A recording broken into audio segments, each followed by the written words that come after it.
কিন্তু সাথে সাথে যে বিজয় আবার হাতছাড়া বেহাত হওয়ার সম্ভাবনা তৈরি হয়।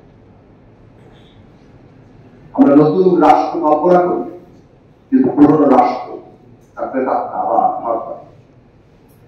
আমরা পরিবর্তনের কথা বলি, কিন্তু ইতিবাচক গণতান্ত্রিক পরিবর্তন শেষ পর্যন্ত এই ইতিহাস এমনকি মুক্তিযুদ্ধের মতো এত আত্মদানের করে একটা রাষ্ট্র পতন করে, সেটা ব্যাহত আমরা দেখি।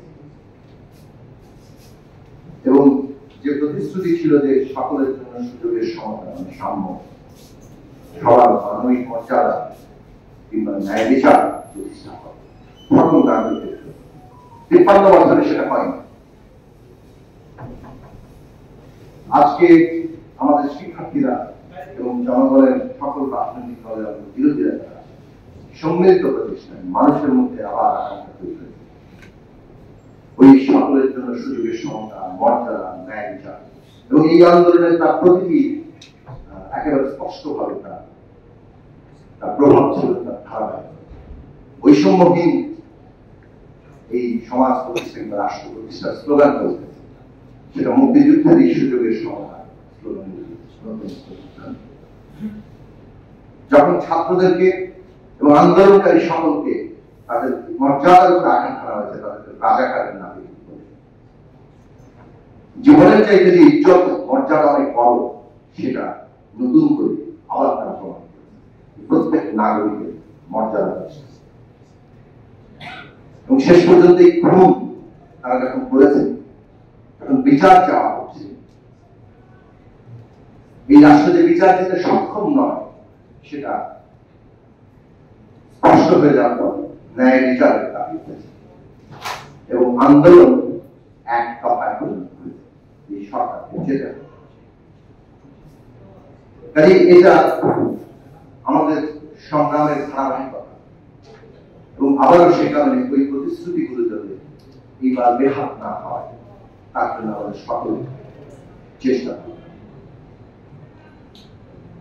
আন্দোলনের এই যে বিজয় এবং একই সাথে আবার পরাজয়ের সম্ভাবনা কিংবা পরাজয়, এটা বহুবার সেই পরাজয়ের স্মৃতিগুলো আমাদের স্মরণ রাখবে।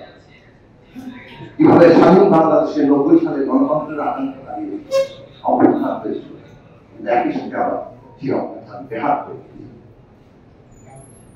সেই পরাজয়ের স্মৃতিগুলো যদি আমাদের মনে থাকে, তাহলে আজকের বাংলাদেশের গতিমুখ কি হবে, এই অভ্যুত্থানের বিজয়ের উপর দাঁড়িয়ে বাংলাদেশ কিভাবে সত্যিকার অর্থে নতুন যাত্রায় যাবে, তার জন্য আমাদের প্রত্যেকটি রাজনৈতিক শক্তি আমাদের শিক্ষার্থীদের সাথে নিয়ে আমাদের এগিয়ে যাওয়া খুবই দৃঢ়, সচেতন এবং সংগঠিত পরিকল্পনা নানাভাবে নানা চেষ্টা চলছে। যেটা জরুরি বিষয় এখন এই মুহূর্তে, যে রাষ্ট্র ব্যবস্থার একটা আমূল গণতান্ত্রিক রূপান্তর, তার জন্য একটা গণতান্ত্রিক সংবিধান প্রতিষ্ঠা, যার উপরে দাঁড়াবে নতুন একটা রাজনৈতিক বন্দোবস্ত, যেটা আবশ্যিকভাবে গণতান্ত্রিক বন্দোবস্ত।